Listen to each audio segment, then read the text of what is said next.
أوروبا هي النقطة الساخنة الجديدة. هذه القارة العجوز الحكيمة التي لطالما تغنت لعقود خلت بأنها جنة السلم والتعايش، باتت اليوم جهنم الأسلحة وتتقاطر عليها الترسانات من كل حدب وصوب. ففي الوقت الذي خفضت معظم دول العالم إنفاقها على السلاح، حققت أوروبا خلال 5 أعوام مضت أكبر نمو في تجارة الأسلحة، مع توقعات بتسارع أكبر، خاصة وأن بلدان القارة تتحدث كل يوم عن تعزيز التسلح في مواجهة التهديد الروسي الجديد. ويكفي النظر إلى تقارير معهد ستوكهولم الدولي لبحوث السلام سيبري بين عامي 2017 و2021 ليظهر بشكل جلي تراجع تجارة الأسلحة في العالم بنسبة 4.6%، لكنها ازدادت في أوروبا بنسبة 19%. واليوم يأتي التقرير الأكثر رعبا حول الإنفاق العسكري العالمي، ليرتفع لأول مرة بالتاريخ إلى $2 تريليون في العام، وسط توقعات بأن هذا الإنفاق ليس إلا البداية نحو جنون بالإنفاق العسكري وصنع السلاح، جراء تعزيز الدول الأوروبية لقدرتها العسكرية رداً على الهجوم الذي شنته روسيا على أوكرانيا منذ فبراير 2022، وهو الأمر الذي تدفع له المصانع الأمريكية بكل ما أوتت من أسلحة، خاصة وأن أوكرانيا ودول أوروبية أخرى باتت السوق المزدهر لتجارة السلاح الأمريكية التي تجني اليوم المليارات من وراء هذه الحرب. فكيف يخصص العالم موارده للسلاح؟ وأي الأسلحة هي الأكثر تسبباً بالإنفاق؟ أوروبا تنفق وأمريكا تبيع. يبدو أن تقرير معهد ستوكهولم الدولي لأبحاث السلام الصادر في فبراير من عام 2022 وإن كان مرعباً، لكنه لم يكن مفاجئاً حول الإنفاق العسكري لعام 2021، بعد أن بلغ لكل دول العالم $2.113 مليار. وبالنظر إلى تراجع الإنفاق العسكري العالمي بين عامي 2011 و2014، يبدو أن الغزو الروسي لجزيرة القرم الأوكرانية عام 2014 كان السبب المباشر لارتفاع الإنفاق العسكري الأوروبي والعالمي بالسنوات ال7 التالية. وفي عام 2021 تصدر الإنفاق العسكري الأوروبي المشهد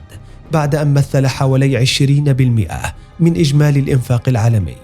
حيث بلغ إجمالي الإنفاق العسكري في أوروبا $418 مليار، فيما ينتظر أن يتصاعد هذا الإنفاق بشكل محموم في عام 2022، بينما تدور رحى الحرب الروسية الأوكرانية التي ربما تصل بالنهاية لحرب أشمل وأوسع نطاقاً، ما جعل الدول الأوروبية تتعهد بزيادة ميزانية الدفاع، خاصة ألمانيا وبلجيكا والدنمارك والسويد التي تعهدت بزيادة إنفاقها العسكري إلى نسبة 2% من الناتج المحلي. والفارق الوحيد بين هذه الدول أن بعضها سيركز إنفاقه على التصنيع المحلي، بينما ستذهب دول أخرى لخيار الشراء، خاصة من الولايات المتحدة التي تدفع شركاتها بحسب تقارير إعلامية لإزكاء نار الحروب بأي مكان في العالم. فرغم أن الولايات المتحدة أكثر الدول إنفاقاً على التسليح بفارق كبير عن غيرها، حيث خصصت $8.1 مليار للإنفاق العسكري في عام 2021. وعلى مدى السنين الماضية مثل إنفاق واشنطن على الأسلحة حوالي 39% من الإنفاق العالمي، إلا أن عام 2022 زاد من وتيرة بيع واشنطن من أسلحتها خاصة لأوروبا التي باتت بعض دولها تنفق على التصنيع والشراء لأهداف الاستخدام والردع ضد روسيا، بينما يعود الإنفاق العسكري الأمريكي عليها بمليارات الدولارات من الأرباح، خاصة وأن واشنطن خصصت الجزء الأكبر من التمويل على تقنيات الجيل القادم. وفي المرتبة الثانية عالميا حلت ميزانية الدفاع الصينية، إذ تصل تقديراتها إلى حوالي 14% من الإنفاق العالمي. الإنفاق الروسي أيضا ارتفع عام 2021 بنسبة 2.9% ليصل إلى $65.9 مليار بواقع 4.1% من الناتج المحلي الإجمالي للبلاد. وهو أعلى بكثير من المتوسط العالمي. كل هذا جاء مدفوعا بخطط روسية لغزو كييف بعد أن بدأت منذ العام الماضي جيشها على طول الحدود الأوكرانية قبل بداية الحرب في فبراير من عام 2022 مع أوكرانيا، التي كانت تستشعر الخطر بالطبع، ورفعت الإنفاق العسكري 72% منذ ضم روسيا لشبه جزيرة القرم. ورغم أن كييف خفضت الإنفاق بأكثر من 8% في عام 2021 إلى 5.9 مليار دولار، فإنه ما زال يمثل 3.2% من الناتج المحلي الإجمالي لأوكرانيا. وبحسب تقرير معهد السلام، أنفقت أستراليا أيضا 4% أكثر على جيشها، وصولا إلى 31.8 مليار دولار في عام 2021. كذلك وصلت الهند لتكون ثالث أكبر دولة إنفاقا في العالم، مع صرفها 76.6 مليار دولار لتمويل ترسانتها في عام 2021. الأسلحة الفرط صوتية. في وقت تركز صناعات دول مثل الولايات المتحدة وروسيا والصين بدرجات أقل على أسلحة الجيل القادم ذات القدرات المتطورة والخارقة، ربما يبدو أن دولا مثل أوروبا جراء تورطها بمواجهة روسيا وحاجتها لأسلحة ناجعة لا تحتاج للبحث والتجريب والتطوير، ما زالت تفكر بتعزيز ترساناتها من الأسلحة التقليدية الثقيلة، بحيث تتصدر قوائم التسلح في الدول المتخوفة من روسيا أنظمة الدفاع الصاروخي والطائرات المسيرة والمقاتلات والدبابات والمدفعية. إلا أن الإنفاق الأكبر على التسليح في العالم ما زال يتركز حول أسلحة باتت تعرف بالأسلحة الأكثر طلبا لحروب الأجيال المقبلة، وعلى رأسها الصواريخ الفرط صوتية التي تحلق في مسارات عالية الارتفاع في الغلاف الجوي للأرض. وباتت اليوم أهم أهداف التسلح الدولي وفق مسارين، سواء توسيع مدى هذه الصواريخ التدميرية وقوتها، أو التوسع أكثر في إنتاج أنظمة نوعية تعتمد على تقنيات إضافية مثل تقنية النبضة الكهرومغناطيسية القائمة على توليد موجات كهرومغناطيسية فائقة القوة تشل منظومات القيادة والسيطرة العسكرية لجيش العدو. وبحسب مراكز متخصصة ببحوث التقنيات العسكرية، فإن الجمع بين التقنية الفرط صوتية العالية الارتفاعات وتقنية النبضة الكهرومغناطيسية بات من أهم الأهداف التي تعمل القوى العسكرية الكبرى على التوصل إليها، ما يشكل بعضا من أكبر جهات الإنفاق العسكري، بعد أن قطعت دول مثل الولايات المتحدة الأمريكية وروسيا وكوريا الشمالية والصين أشواطا مهمة في مجال أسلحة النبضة الكهرومغناطيسية والتسابق لإنتاج صاروخ قادر على التحليق بسرعة تعادل 6 أضعاف سرعة الصوت، ما يسمح له بقطع 3000 كيلومتر في نصف ساعة فقط بشكل شبه متخف، إضافة لهدف مستقبلي يتمثل بالوصول لسرعات تصل في بعض الأحيان إلى 19 ضعف سرعة الصوت. وقد قدمت روسيا مؤخرا نموذجا رائدا للصواريخ الفرط صوتية من خلال صاروخها البحري الفرط صوتي سيركون، الذي يعد نقلة ضخمة في عالم التسليح البحري. وما يزيد من الإنفاق على الأسلحة الفرط صوتية بأنها قريبا ستصبح من أسلحة الفضاء الخارجي، خاصة بعد أن جربت موسكو صاروخ نودول الباليستي المضاد للصواريخ لتدمير قمر اصطناعي سوفيتي بشكل دقيق وكامل، ما جعل أسلحة الفضاء الخارجي ضمن نطاقات تمويل الأسلحة للأجيال المقبلة. أسلحة الليزر الحركية. يبدو أن التطور الهائل في مجال الصواريخ الباليستية الفرط صوتية أدى بالضرورة إلى زيادة الإنفاق على ما يتصدى لهذه التقنية، خاصة وأن بعض أنواع الصواريخ الباليستية باتت برؤوس حربية متعددة ومزودة بمركبات انزلاقية فوق صوتية تستطيع التحليق بسرعات فائقة تمثل تهديدا كبيرا لأنظمة الدفاع الجوي، ما يعني زيادة الإنفاق وتصنيع الجيوش الكبرى حول العالم لأسلحة الطاقة الحركية الموجهة، وعلى رأسها أنظمة الليزر والترددات الراديوية العالية الطاقة والمعززة بالذكاء الاصطناعي. ولا أدل على هذا التوجه في الإنفاق العسكري لدى الدول الكبرى نجاح تجربة البحرية الأمريكية في تدمير هدف بحري باستخدام شعاع ليزر عالي الكثافة تم إطلاقه من على متن المدمرة الأمريكية بورتلاند في خليج عدن. أما شركة لوكهيد مارتن الأمريكية ما زالت تؤكد عملها على هذه التقنية عبر تضمين منظومة ليزرية دفاعية بتسليح الطائرات المقاتلة التي تنتجها بهدف إسقاط مزيج مدمر وفريد من الصواريخ المختلفة تتضمن صواريخ الاشتباك الجوي والدفاع الجوي إلى جانب معظم أنواع الذخائر الأرضية مثل قذائف المدفعية وقذائف الهاون والذخائر الجوالة والطائرات من دون طيار. المسيرات عدوة البشر. ليس فقط في حرب أوكرانيا وروسيا اليوم تثبت الطائرات المسيرة بأنها سيدة حروب المستقبل، فمنذ الاشتباك الذي دار بين فصائل فلسطينية وإسرائيل في عام 2021 والمعارك التي دارت في إثيوبيا بدأ النظر للطائرات المسيرة يخرج عن التفكير التقليدي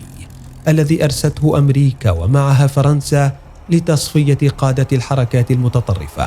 أو تنفيذ هجمات محدودة هنا وهناك على أهداف صغيرة. فاليوم ازدادت أهمية استخدام الطائرات من دون طيار في المهام القتالية مع بدء تكثيف بعض الدول الكبرى جهودها التسليحية لتطوير أجيال من الطائرات المسيرة قادرة على شن حروب لوحدها، خاصة مع تطوير نوعين منفصلين من الطائرات المسيرة، تلك التي تحمل الذخائر الجوالة والنوع الآخر الحاملة للصواريخ الموجهة. وقد وصل الأمر بموسكو مؤخرا لاختبار طائرة مسيرة في شبه جزيرة القرم استهدفت من خلالها مروحية عبر صاروخ موجه من نوع كرونيت تم تحميله على الطائرة الهجومية من دون طيار أوريون. ولقد كان اللافت إنفاق موسكو ملايين الدولارات من أجل تجربة إدخال مبدأ القتال الجوي في آليات عمل الطائرات من دون طيار، ما يجعل من المتوقع بشكل كبير أن يكون هذا التوجه سائدا في جميع مصانع التسلح الدولي خلال الأعوام المقبلة. وبالنظر إلى هذه الأهداف التسليحية العالية يجب التفكير بإنفاق أكبر في ظل حقيقة أن الطائرات من دون طيار تحتاج إلى عدة ترقيات أساسية كي تصبح قادرة على أداء مهام التفوق الجوي،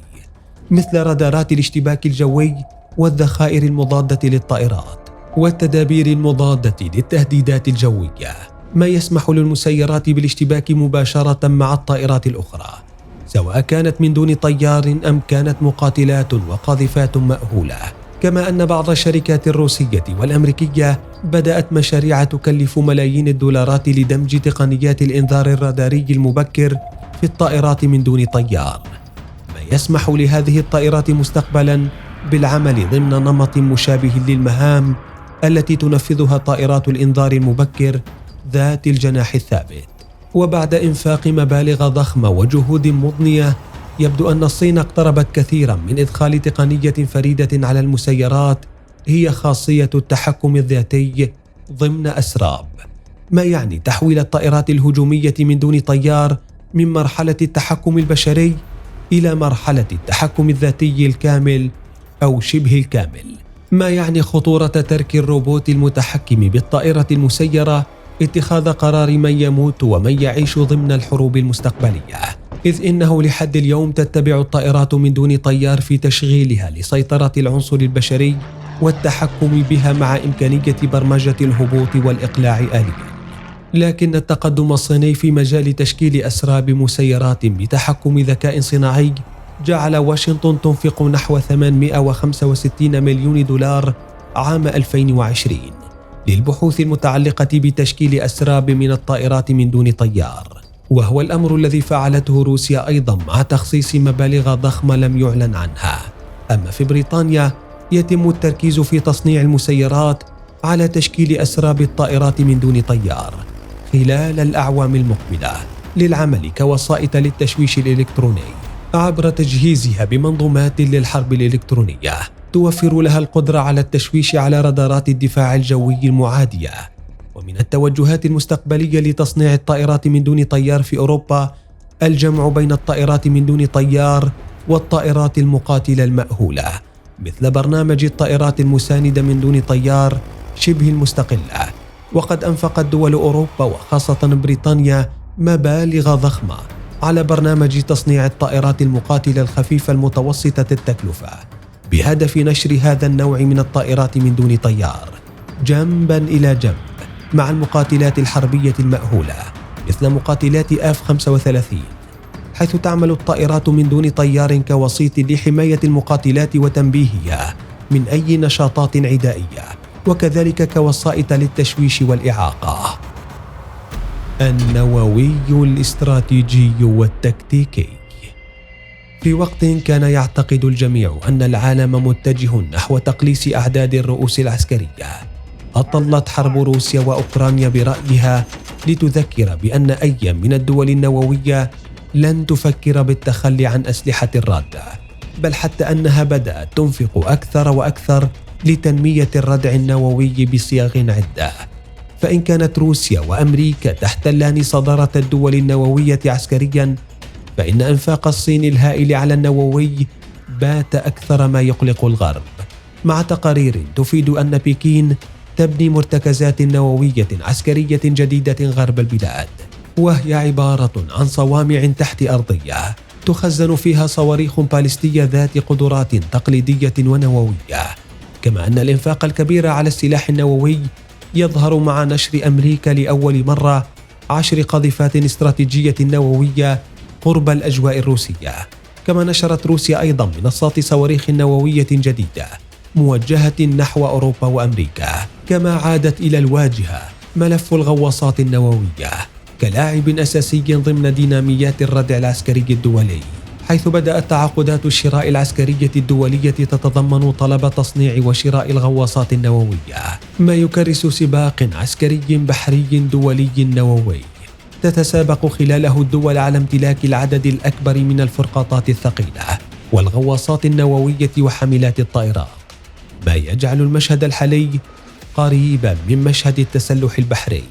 خلال الحرب العالمية الثانية، مع فارق أساسي، وهو أن هذا التسلح قد كلف العالم مليارات الدولارات، ويتضمن صواريخ بحرية فرط صوتية وتوربيدات بعيدة المدى مضادة للغواصات، إلى جانب أنظمة بحرية مسيرة تمثل ركائز مستقبل التسلح البحري في المرحلة المقبلة. وفي خضم الحرب الروسية الأوكرانية يظهر جليا مدى الإنفاق العسكري الذي حدث وسيحدث لإنتاج السلاح النووي التكتيكي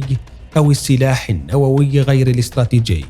والذي يتم تصميمه ليستخدم بالمعركة في حالات عسكرية يتطلب فيها أن يكون تأثير الدمار العسكري محدود، إذ يقوم النووي التكتيكي على مبدأ وجود جهاز تفجير يقوم بإطلاق شحنة تدميرية هائلة قادرة على فصل نواة الذرة لتطلق كمية من الطاقة المتفجرة تتراوح بين جزء من الكيلوطن إلى 50 ميجا طن، ما يمكن القنبلة النووية التكتيكية من محو أجزاء من مدينة أو مدينة بأكملها في ثوان، مع وجود تداعيات إشعاعية طويلة الأمد تنتشر لكيلومترات عديدة وتبقى في التربة والمياه لعقود، ما يؤدي لأثر آخر لا يقل تدميرا عن الانفجار. لكن ما يميز هذه الأسلحة أنه يمكن التحكم بنطاق تفجيرها وامتداداتها الإشعاعية، رغم أن قنبلة مثل B-61 الأمريكية قادرة على إطلاق من 0.3 إلى 50 كيلو طن من الطاقة المتفجرة، وتكمن قوتها في قدرتها على اختراق الأرض قبل الانفجار، ما يمكنها من تدمير أي تحصينات تحت الأرض مهما كانت قوتها. إلا أن الأسلحة النووية التكتيكية تحتوي على ميزات محددة تهدف إلى التحكم بالانفجار بحسب خصائص ساحة المعركة وتنويع قوتها التفجيرية على نطاق واسع لحالات مختلفة، أو الأسلحة الإشعاعية المحسنة، ما يسمى القنابل النيوترونية، التي تهدف إلى تعظيم التعرض للإشعاع المؤين وتقليل آثار الانفجار. وقد أنفقت روسيا والصين وأمريكا ودول أوروبية مليارات الدولارات، وستنفق في المستقبل الكثير من المليارات الأخرى من أجل تحسين إطلاق هذه القنابل النووية التكتيكية باستخدام صواريخ قصيرة المدى كتلك التي تستخدمها روسيا حاليا لقصف أوكرانيا، مثل صاروخها الباليستي إسكندر الذي يبلغ مداه حوالي 500 كيلومتر، ما يعني أن الإنفاق سيستمر أكثر وأكثر من أجل صنع أسلحة نووية أصغر حجما واستهدافها أكثر دقة، وبالتالي يزيد الرعب الحقيقي من استخدام هذه الأسلحة المدمرة. وأنت برأيك لماذا ينفق الإنسان كل هذه الثروات من أجل سلاح يقتل به الإنسان؟